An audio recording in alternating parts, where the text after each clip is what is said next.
like to introduce Rabbi Silber. So when we came to Baltimore, as you all know, we were sort of shell-shocked, and I didn't really understand exactly where I am and what are these surroundings.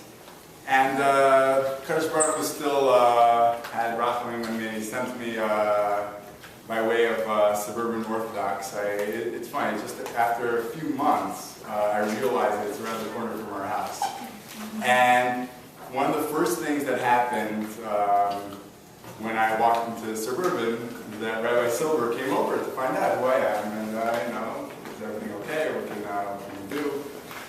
And immediately I felt, it's unbelievable, within 2 minutes of being in the show, I really felt comfortable, felt part of the community. So even before we continue, whatever the content of the talk will be, I really encourage all of you to meet Rabbi Silber and take advantage of his being here, of his being in Pikesville. I think that you will not regret it. Rabbi Silber received his smicha from YU, was the director of education for FK. He received his master's in secondary education, and he's written a book, which actually I just saw that today, and I would be very happy to read it, called The Melting Pot, which was written in honor of the 60th birthday of Israel. I know that term in Hebrew, they generally refer to Kulei Tuf. I'm assuming that more or less has to do with that. So I'd like to please invite Rabbi Silber.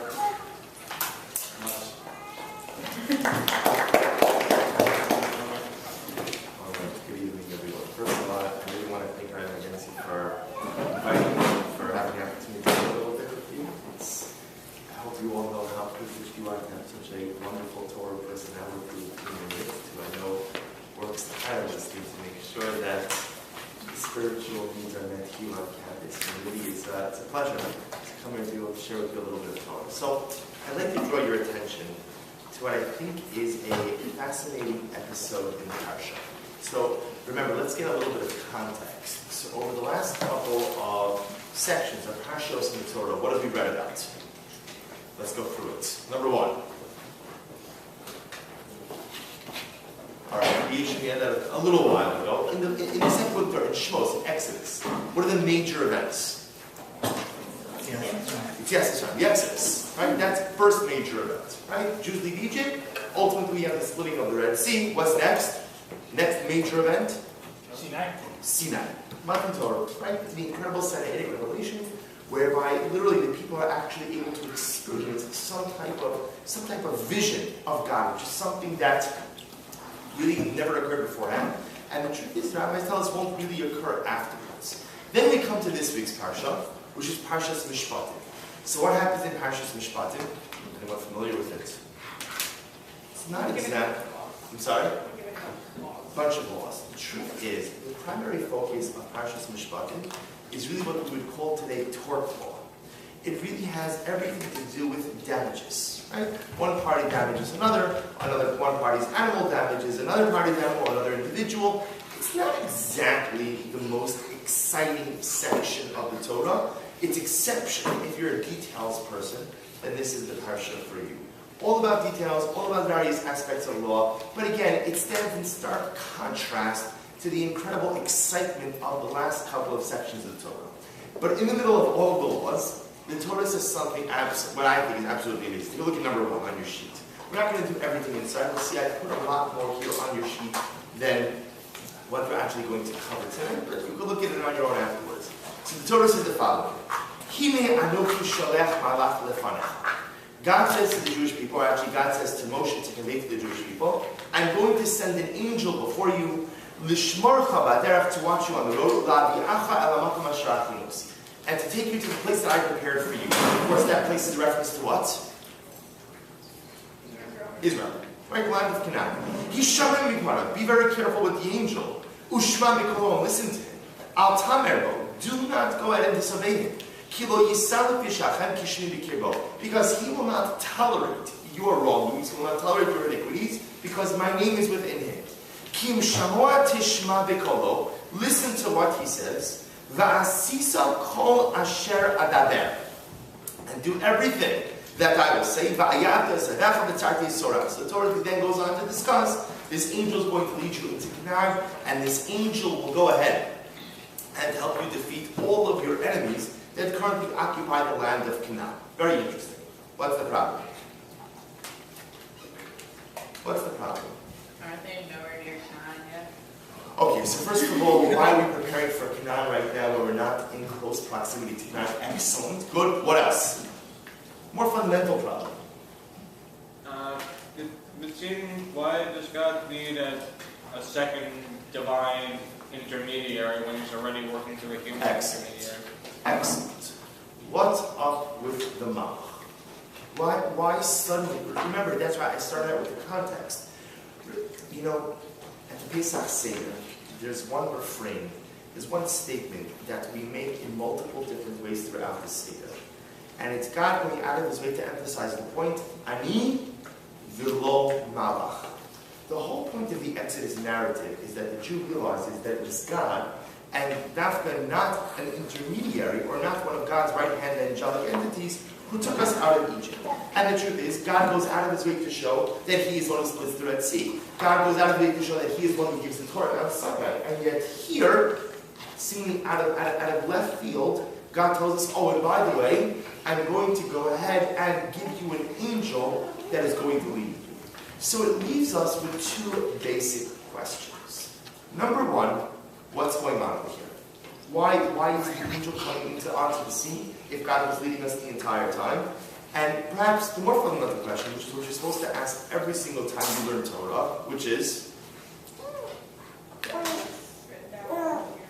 what's in it for me? What's the lesson? Okay, remember, the Torah doesn't record anything just for the sake of recording. Everything that's in here is because there's some type of major life lesson for us to learn. So question number one is, how do we understand the story itself? Why is the angel taking over? And B, what is the take-home message for us? So any suggestions before we go on? Yes? Well, this after they said, the Jewish people said, to Moses that he should speak for them, and God should speak for them because they're scared they're going to die. Okay, and therefore you want to suggest what?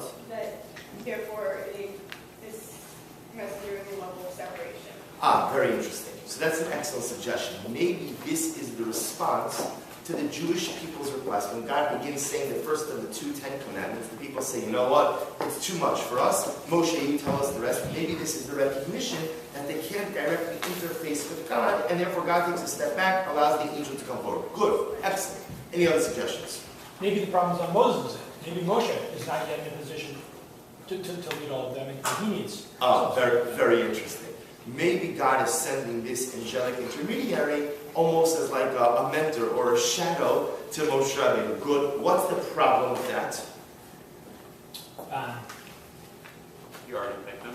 Right. He already picked him, and he's already been leading. True. Right? Meaning he's already had to face down Pharaoh. He's already brought the Jews across the Red Sea. He's already brought down the Torah. So he's kind of already functioning in this leadership capacity. Good. Any other suggestions? Alright, so let's focus. I'm going to show you a couple of different ideas. Some of them will do inside, some of them outside. If you take a look at, I also just wanted to point out something very interesting, because once I saw this section, it got me thinking that this is not the first time that we've seen an angel mentioned. In Numbers 2 and 3, I recorded for you 2 other episodes in Bereshit in Genesis where we speak about the angel. Going a little bit out of order, if you look at number 3 first, when Abraham dispatches his trusted servant Eliezer to go find a wife for Yitzchak, if you look towards the end of number 3, he says, Hu yishlach malacho levanecha v'lakachta isha libni misham. Eliezer, now remember that story where Abraham sends Eliezer to go back to Abraham's hometown. It says Eliezer, find a wife for Yitzchak. Now remember, what other information does Abraham give to Eliezer? Nothing. That's the whole instruction. Just go out to my hometown and go find the wife for Yitzchak. So if you're Eliezer, you're probably quite nervous about this major undertaking. So Avram says, don't worry, because the God who has guided me this entire time, he will send a Malach, he will send the angel before you. And perhaps the most famous usage is number 2, when Jacob is blessing Yosef. What does he say? HaMalach HaGoel Osimi Kol. The angel that has saved me from all difficulties will save you and will save your children as well. So this is not the first time we've spoken about an angel. So the question becomes, we're not going to focus on the episodes from Genesis right now, but just keep it in the back of your mind, because perhaps if we explain what's unfolding over here, that may shed a little bit of light on those previous examples or those previous occurrences as well. So if you take a look at number 4, the Orach Chaim HaKadosh. The Orach Chaim was one of the great Kabbalists. So the Orach Chaim writes, it's not such a big deal. Why is it not such a big deal? Because the Orach Chaim is actually interesting. He says that, if you look at the second line, he says, or the end of the first sentence, it says, Lo misharis mi misharsav, ela malach godol ki yadua lemaskilim. So, interestingly enough, the Orach Chaim often writes this way. The Orach Chaim says, and this is understood by those who understand. Now, it's not exceptionally helpful, right, for regular people like us who do not understand what the Orach Chaim understands. But his essential position is defined. His essential position is that sometimes the Torah uses the word malach, angel, as a name for God. So the Orach Chaim understands that angel doesn't have to mean angel, but angel could be a descriptive name of God. Now, why then sometimes does the Torah refer to God as an angel, and why other times does the Torah use a different name? That we're not going to get into. The Orach Chaim doesn't explain. He explains it elsewhere, not our purpose for tonight. So, if you want to finish your dinner, go back to your dorm or your apartment, have a good night. You can stop right here, right? Because Orach Chaim says it's not a question. It's not a question. Malach means God. Let's leave the rest alone. Okay, we're not going to do that. So, look at number 5. So, my Maimonides, the Rambam, in his Moreh Nevuchim, says something amazing. The Moreh Nevuchim says that the Jewish people are about to encounter, or already beginning to encounter, a major challenge. You see, let's take a step back. Every time the Jewish people have interacted with God until now, what's been the nature of that interaction? I'm sorry? Well, I was thinking negative, but I realized it's not. Well, You mean that they've seen God as a punishing God? More or less. Okay, good. That's true. So that's actually very important for saying the behavior going forward. Good. How else? I mean, in the last couple of parshas, they've sort of been angering God by complaining. Okay. But how has God appeared to them? How has God appeared to them? Not intimate at all, very mighty, kind of an impersonal, kind of doing like big, great, mighty things. Okay. Plagues, splitting seas. Okay. Holding mountains. Very good. Very strong. But let's piggyback on that a little bit. Also, very apparent. Meaning, God is up front and center in the eyes of the people. They see him. His existence is clear. He actually even spoke to them in last week's parsha. So there's no doubting the existence of God. There's no doubting the presence of God. He's very clear. What's the problem? The problem is that this is not going to be the nature of an interaction going forward. Right? This type of divine revelation, this type of clear divine exposure is not something that will happen going forward. What is God in our lives now? How would you describe God? Hidden or obscure. Obscure. Is he there? We believe he's there. Can you point to him? Can you show me where he is? Can you demonstrate his active existence? No, we need a lot of belief in order to believe that God is still with us. So the Rambam says something amazing. God is trying to proactively prepare the Jewish people for a different level of interaction.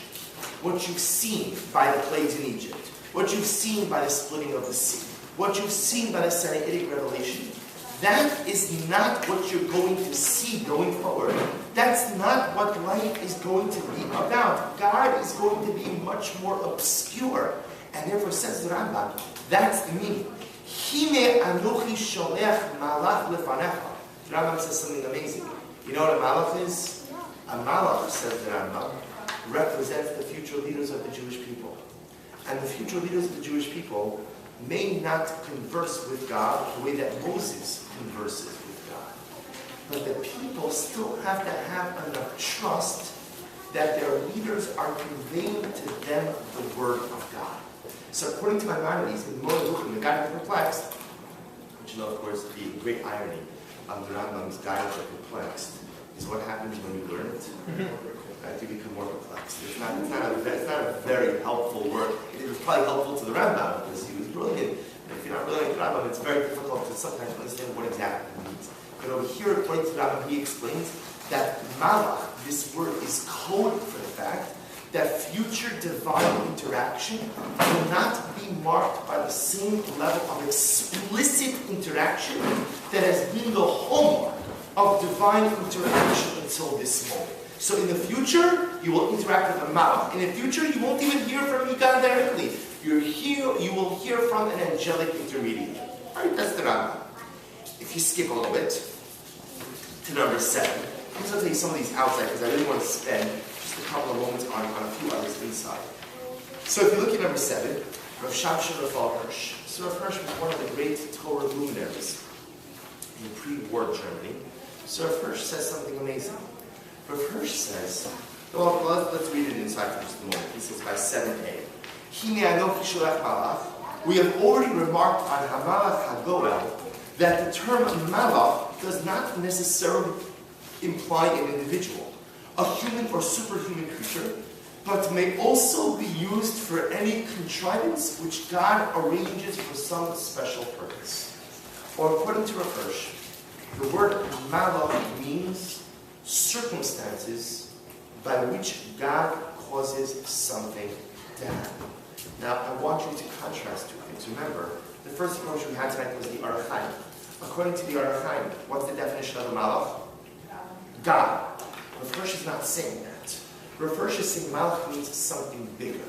Rav Hirsch says that there are times in life where we know what we need to happen, but we look at the pieces in front of us and we have no idea how to put those pieces together in order to achieve that particular result. The malach identity of God, malach means that God is ultimately capable of taking all of the discombobulated pieces of life and what? Actively arranging them into some kind of coherent result. So before we look over here, we now understand, by the way, the two references in Bereshit and Genesis. What happens in Bereshit? Abraham dispatches Eliezer to go find a wife for Yitzchak. Does he give him a plan? There's no plan. The only plan is go back to my family and find the wife. So Eliezer is wondering, how the heck am I going to pull this off? And what does Abraham say? Don't worry, because the God who has guided me, Yishlach malacho lefanecha. Does it literally mean angel? No. Instead, what is Abraham telling Eliezer? God always finds a way to put the pieces into place. That's what malach means. Malach means the God who takes all the discombobulated pieces and arranges them into a coherent picture. That God will take care of you going forward. Do not worry. Do not become alarmed. Same idea. What does Yaakov say when he blesses his children? Hamalach HaGoel Osimi Korah. The angel that has redeemed me from all difficulties. Now, how would you describe Jacob's life? Yaakov's life? How would you describe it? Difficult. Good. Any other suggestions? Long. Good. How else? Nasty British and long. Right? I would describe it as rulingly, ridiculously difficult. It's not just a little difficult, right? Remember, we know Yaakov's life. He has to run away from home because of Esau. Then he has a falling out where he has a difficult time with his father. Then there's the abduction and rape of Dinah. Then there is the sale of Yosef. Yaakov has a terribly troubled life. So what does he say to his children? I don't know how things worked out, but they did. So my blessing to you is Hamalach HaGoel Osimi Korah. The Malach, the God who puts all of the pieces in place. Because I wouldn't be here today if God did not put the pieces in place. That same divine orchestration of events should guide you in your life going forward as well. And if we plug this into here, Rav says something amazing. Sometimes Mלאך can also refer to a person who is going to help with the execution of the divine plan. Therefore, before we read it inside, who could the Mלאך be referring to over here? Moshe. Says Rav Hirsch, the Mלאך here is none other than the man Moses. So what's happening over here according to Rav Hirsch? Remember, let's take a step back. It's always important when you learn these episodes to try to put yourself, in the sandals of the characters of the story. So think about it. If you're one of the members of the Jewish people standing in the desert, what's going through your mind right now? What will you be thinking? It's going to be hard. It's going to be hard. You're being nice. I would be thinking, what the heck did we get ourselves into? There are 3.5 million people in the desert, right? That's about 3.5 million Jews, men, women, and children. 3.5 million people in the desert. It's very nice. The Egyptians are gone. That's great. When you look in front of you, what do you see? Desert. When you look to the side of you, what do you see? Okay, you see what I'm going with this, right? There's no sustainable water source. There's no sustainable food source. Great, we have mud. We have a miraculous well. But how exactly are we going to pull this off? Right? And now, by the way, you understand also what God's telling me. God's saying, don't worry, because you're going to go into the land of Canaan, and you will fight, and you will be fierce warriors. Only one problem. What's the problem? There are no fierce warriors within the ranks of the Jewish people. Not because they can't be fierce warriors, but because, remember, they just spent the last 4 generations being slaves in Egypt. So if you're a Jew standing in the desert right now, despite all of the incredible divine fireworks and all the incredible things, you are scared. You're scared out of your mind because you don't know how you are going to pull this whole thing off. So what does God say to the Jewish people? Hine anochi sholeach malach lefanecha. Don't worry. Don't worry. I am the God who helps you put all of the pieces into place. And you know what the good news is? I'm giving you Moshe. Moshe is going to be the Mלאך. Moshe is my man. Moshe is my ambassador. He's going to be at your help, and he is going to put everything into place. So what's amazing, according to Rav Hirsch, is, you're not there yet, but God willing, one day you'll be in the role of parents. So what's the most important job of a parent? Have kids. Okay, good. Make kids self-sustaining. To make kids. They can prepare them for the world. So let me reframe that a little bit. I think that the greatest job that a parent has is to build your child's confidence. Right? Because think about it. If you have confidence in life, then in reality, it doesn't mean you're always going to be successful, but at least you feel prepared enough to meet the challenge. And the people in our lives, ultimately, as we get older, we have to give ourselves confidence. But the first people who are supposed to instill us with a real sense of confidence in life are our parents. Not ridiculous confidence. I mean, I'm not talking about the parents who say, oh, my child, oh my gosh, my child. The best thing since sliced bread. I mean, he's 3 years old and he's doing, algebraic equations. I mean, that's silly. And actually, parents like that set their children up for failure because they create unrealistic expectations. I'm talking about real confidence, where a parent bolsters a child in an appropriate way that the child realizes you could do it. You have skills, you have abilities, you're a good person, you're special, your life is meaningful. So what is God doing over here? God is trying to proactively build confidence within the ranks of the Jewish people. He doesn't want to wait until there's a crisis to tell the people everything's going to be okay. He wants to proactively tell them, yes, it's not going to be easy. It's not going to be just a walk in the park. I know that. But don't worry. Hine anochi sholeach malach lefanecha. I know that it looks like you have an insurmountable challenge in front of you. But I'm telling you that I'm going to help you put all of the pieces together. And what's the proof? I'm giving you a Moshe. I'm giving you a Moshe. Is that like a thing going to a certain point when supposedly people already like mature or more confident with their surroundings, I guess, and like, I don't know, like nowadays we have so much, information, and even after, like the guy of Israel or temporary thing, or was it until Mashiach comes? No, it definitely, you're saying that it definitely was a temporary thing. You know, it's almost like to give you a motion, a parable for that. It's, you know, it's like when the child, to use the parent-child again, it's when the child begins to walk. So what does the parent do? You know, the parent holds on to the child. But at a certain point in time, the parent does that until the child gets the confidence that they can walk. And then the parent has to let go. So there's no question that God does not overtly hold our hand the entire way. He does it over here because right now we're maturing. But after a while, he definitely lets go. There's no question. Yes? But if we're saying he's picked Moshe now, hasn't he already said who picked Moshe before to leave them out of Egypt itself? 100%. But now, I think God is anticipating a new level of fear factor. Because so it's making it two separate events. The Exodus itself was one event, and now we're at a second event. So he showed that Moshe was the leader at the time of the Exodus, but now we're post-Exodus. We're post-Exodus. And now God feels the need to proactively reaffirm the presence of Moshe in order to quell any kind of fear or panic that may stem within the people. All right, a very interesting approach. But then I want to draw your attention in the last couple of minutes that we have to one last approach. Now, the common denominator between the approach of the Archaim and the Rambam in Orthodox and Rav Hirsch, the common denominator among those three approaches is what? God's worried about the people. Good. What else? I'm positive. Good. What else? What are none of the three doing? Murdering Canaan. What do you mean?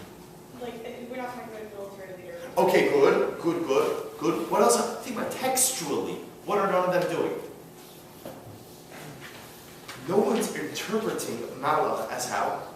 An angel.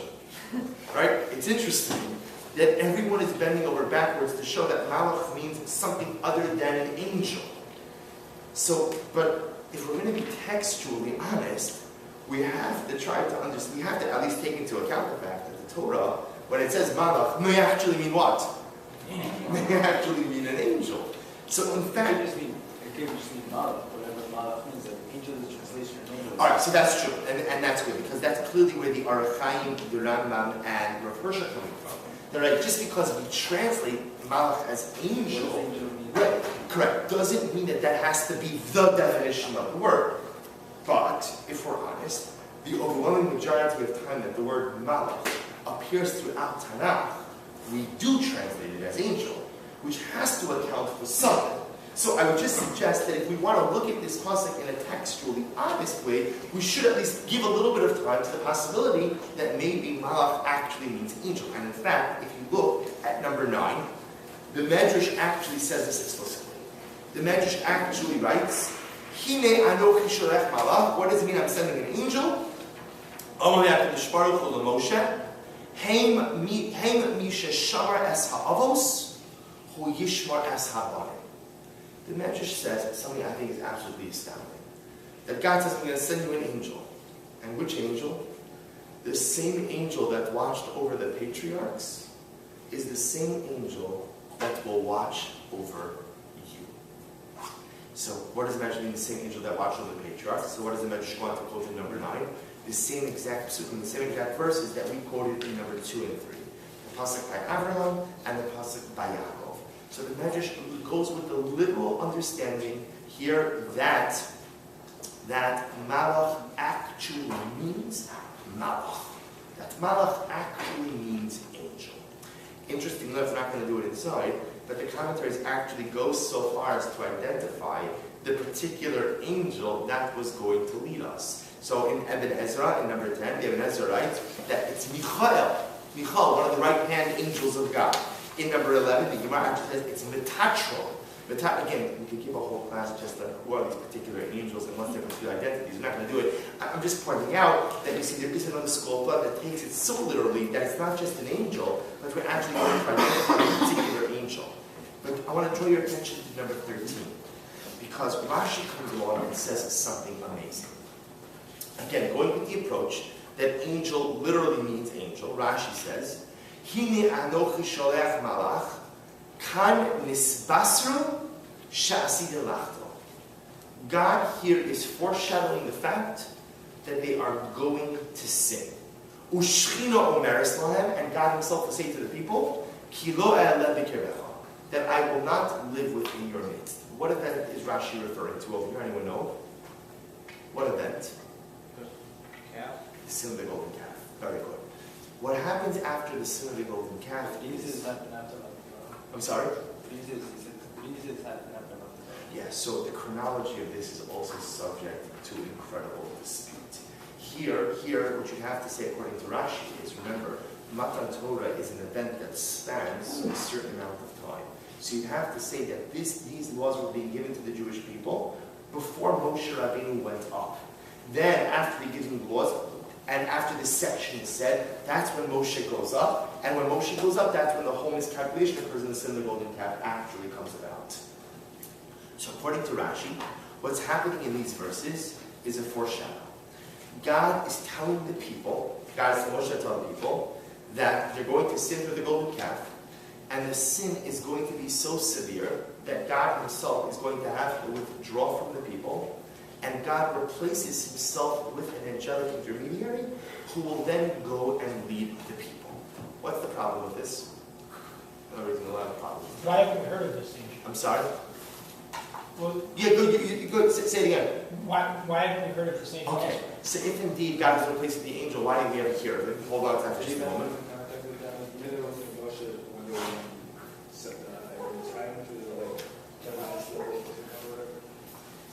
What was it? They were in the highest level of Tuma. They were trying. Okay, good. They've already been defiled, and yet God is still remaining contact. Why would this be so different? Good. What else? What's the theological problem of it? Seems deterministic. Right. Meaning, what's the greatest theological challenge that we operate with?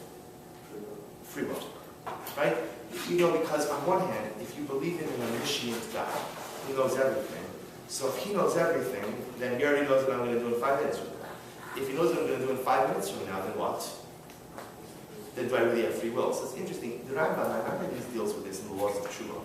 So he says something very interesting. So Maimonides goes through this whole thing, that do we really have free will if God knows what I'm going to do? Then do I really have a choice? So how does Maimonides resolve it? In a very profound way. He says, don't think about it. Don't think about it. Right? We don't really understand it anyway, so what is the point? You could spend your time philosophizing about it, cogitating about it. We don't understand it simply because we don't understand God. We understand what it means that God means. So the Rambam says, don't waste your time with it, just forget about it, but just know one thing. You have free will. That's how the Rambam ends. It's actually interesting, it's not a topic for tonight, but the writer, who's one of the commentaries of the Rambam, actually comes out very strongly against Rambam. He's very upset with Rambam. He says to Rambam, why do you bring up a question that you can't answer? What's the point? So the Rambam says, you know what you've just done? You've gone ahead and you're going to get people all excited about a major theological challenge, and you can't answer it. So you should have just left it alone and what? People wouldn't have thought about it. So by the way, just as an aside, I think it also points to a very fundamental dispute between the thinking of between the different schools of thought. The Rambam was clearly of the school of thought that, you know what, if you don't bring it up, people don't think about it. Where from the Maimonidean perspective, the Rambam felt that what? Of course people think about it. Of course people think, what do you think? You need a rabbi to go ahead and write something down in order for you to study it? People, by definition, are thoughtful creatures. So the Rambam says, you think I'm going to put this idea in their mind? People have been grappling with this idea from the beginning of time. And the Rambam says, you know what I'm going to do? I'm going to legitimize the process of questioning. I'm going to show the people that it's okay to question. And it's okay to ask difficult questions. But you just have to accept the fact that sometimes we don't have the answers. But just because you don't get the answer, A, doesn't delegitimize the question, and B, doesn't mean you can't ask. But as Jews, we know that one of the most important things we have to learn is we live with doubt. We live with questions. We don't deny it, we don't run away from it, we embrace it. But we have to somehow reconcile ourselves with it. Okay, so the problem we have with Rashi is, so according to Rashi, what's unfolding over here is, God is telling us that we're going to sin, He's going to punish us, and what? And He's going to go ahead and withdraw His presence, and an angel's going to lead us. Problem number one is the theological issue of God telling me what's going to happen before it happens. But there's a bigger problem. Well, not a bigger problem, there's another one. Yes? I'm sorry. Is it possible that we could understand this Rashi as Atidin Lach to Lola B'Kirbachai, even though it was said by the sin of the golden calf, it was said in the context of you're a stiff-necked nation and I will kill you if you sin. So Atikin Lachto means that if they will sit in Israel, then I will kill them. So you're almost halfway to number 15. Good, excellent. So the Ramban says something amazing. So the Ramban, before I give you your answer, the Ramban actually says there's a bigger problem with all this, which is it never happened. As mentioned before, whoever heard of this angel? You never heard of this angel because an angel never led us. It was God who led us in the desert. In fact, the Ramban points out that what happened was after the sin of the golden calf, so God says to Moshe, I'm not leaving the people. I'm going to send the angel. Moshe says, well, you know what, God? Listen, if you're going to be like that, then don't take us out. Then just leave us here to die. I mean, Moshe essentially threatens God. Don't try that at home. Not a good idea, right? But Moshe does it. And he says, God, if you don't lead us, then don't bother to take us because we're not going. And God's response, God yields. It's an amazing thing. God yields before Moshe and he says, okay, I'll lead you. So the Ramban says, Rashi, what are you talking about over here? The angel never led us. Moshe, whatever this means, changed God's mind. So the Ramban therefore posits that you're right, this didn't happen in the desert, but it did happen in the land of Israel. And he makes reference to an episode in the first chapter of the book of Yoshua, Joshua, where the Jewish people come into the land of Israel, and at that point in time, God takes a step back, and an angel does in fact lead the people. Okay. But still we're left with a fundamental problem, which is that if we go with Rashi's approach, that first of all, the school of thought that says that this is literally an angel, okay? But according to Rashi, it's not an angel that's coming to lead them now, it's an angel that's going to happen later. And it's not just a little later, it's not going to happen until the times of Yoshua, right? And which now we know is ultimately going to be 40 years later. Then why is the Torah telling us this now? So I'm going to share with you an amazing idea. We'll do it outside. Take a look at number 17. This is from the Sefer Drash Moshe. The Sefer Drash Moshe was written by Moshe Feinstein's name. So one of the greatest leaders of our generation, or I should say the previous generation. So Rav Moshe wrote the following. Rav Moshe said, everything depends on how you read that Rashi. Here's what we know. God tells us we're going to sin, and as a result, God is going to take a step back, and he's going to put an angel in place. So Rav Moshe writes, if you ask a common person, what would you call that? They would tell you, it's a punishment. It's a punishment. Rav Moshe says it's not a punishment. It's an opportunity. Why? Let me illustrate this in an interesting way. God willing, we'll soon have a third base on Mikdash. Mashiach will come, the third base on Mikdash, we'll go up to Yerushalayim together. When you go up to the base on Mikdash, what must you leave behind? What can't you take with you? Your wallet, number one. Number two, your shoes. Number three, your wallet. Excellent. You have to leave all of that behind.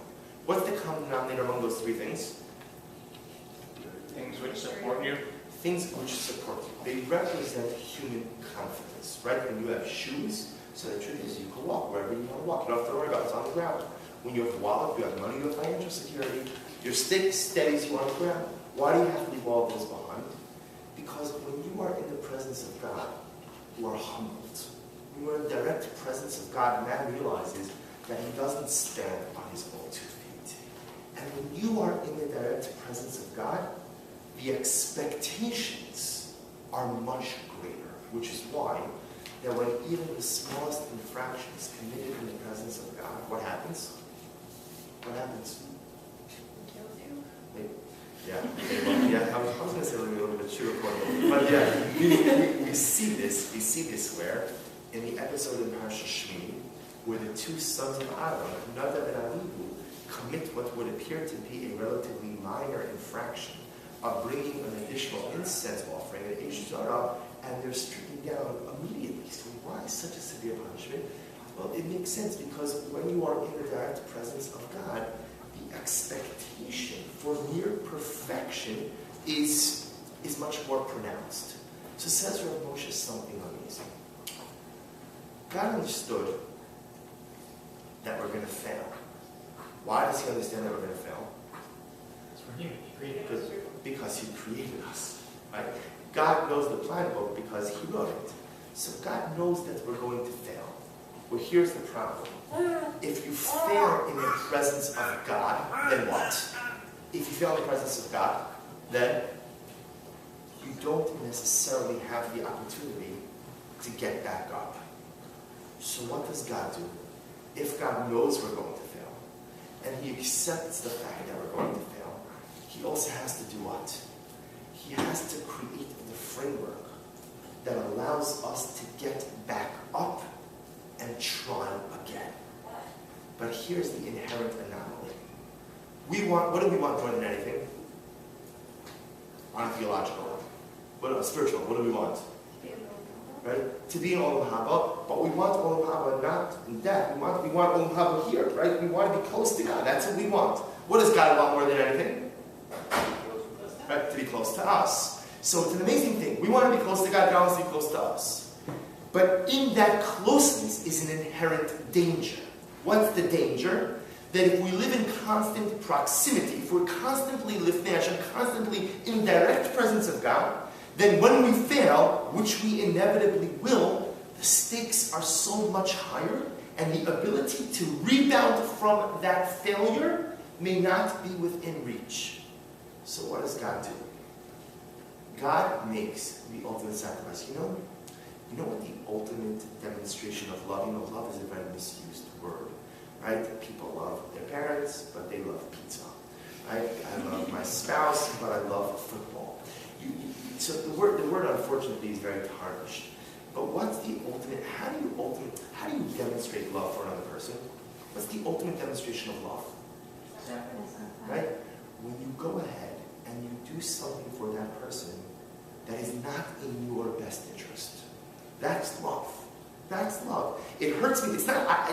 If it was up to me, I wouldn't do this. But I love you so much that I know it's good because I'm going to do it. So says Rav Moshe Feinstein something amazing. God wants to be close to us. We want to be close to God. But God also realizes that sometimes a small degree of separation is in our best interest. It's not in God. God wants to be close.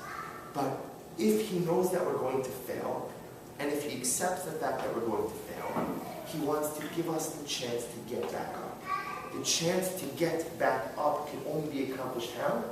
If there's a little bit of distance between Him and between us. Says Rav Moshe, that's what's occurring over here.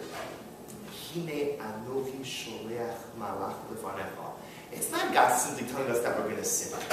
It's God telling us, I accept the fact that you're going to fail. I accept it. I even embrace it because I'm God who created you with the propensity to fail. But what I want more than anything is that when you fall, you can get back up. And so how do I do that? How do I allow for that? By creating a degree of separation. I'm going to send the Ma'ach. Now, by the way, interestingly enough, the Ma'ach doesn't occur until the times of Yoshua.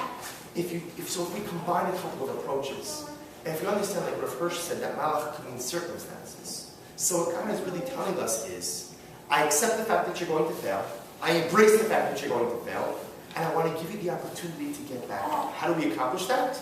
A certain degree of separation between ourselves and God. When does that happen in the desert? When does that happen? So Rashi says, it happens to happen with Joshua, when God takes a step back. But how does God give us the opportunity to fail in the desert without being totally obliterated? Where is the Malach circumstance? The Mishkan. Excellent. If you notice, I meant to put a diagram here. Right? So, in your mind's eye, how do you see the Mishkan? What's the setup of the encampment in the desert? What do you have in the middle of the encampment? The Mishkan. We call that Machane Shechina. Right? The camp of God. What's right outside of that? Next square? Machane Leviah. Right? The camp of the Levites. What's outside of that? Machane Yisrael. Where the rest of the people live. So what is God's structure for us in the desert? Just a small degree of separation. A small degree of separation. So that this way, when we fail, we're not failing directly in His presence. There's a little bit of space, and that little bit of space is what allows us to get back up. So now we have an understanding as to what's happening with the angel. But I think more important than just understanding the particular episode of Chumash, I think we emerge with an incredible life lesson. sometimes when we fail in life, we're terribly disappointed in ourselves. Our JLIC says that the greatest challenge, the greatest hurdle to change is something he calls the sinner mentality. What's the sinner mentality? That people assume they can't change. Look, They are what they do. they are what they do. I'm a sinner. I sin. I'm actually pretty good at it. Right? I'm pretty proficient. I've been doing it for many years. And so that's what I know. That's what and even if I wanted to change, do you really think that God wants someone like me back in his presence? Am I really worth it? And the Rebbe says you'd be surprised how many people go through life never having the courage to change because they think they're not wanted. They think that they're so tarnished, they're so damaged, that why would God ever want anything to do with them? And so here we see at the beginning of the Jewish people's, they're still an embryonic people. At the beginning of they're fledgling people. At the beginning of their existence, what's the message that God conveys to them through Moshe, through this episode of the Mלאך? I know you're going to fail. I accept the fact that you're going to fail.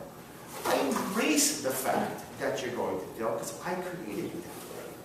But all I ask of you is recognize that I've given you the framework to get back up. I've given you the framework to try again. I've done something, God says, that's personally hurtful to me. I've removed myself a step in order that you can get back up. And what was true for our ancestors is certainly true for us today. We all have our challenges. And sometimes we clear the hurdles, and sometimes we stumble over the hurdles. Such is the nature of life. And some of us clear 5 of the hurdles and fall on the 6th, and some of us fall on each and every one. But the beautiful message that God conveys to us in this time of Torah is that no matter how many times we fall, we are never fully outside the presence of God. No matter how many times we fall, God never washes his hands of us. God doesn't ask us to stop falling. All he asks us for is to have the constant courage to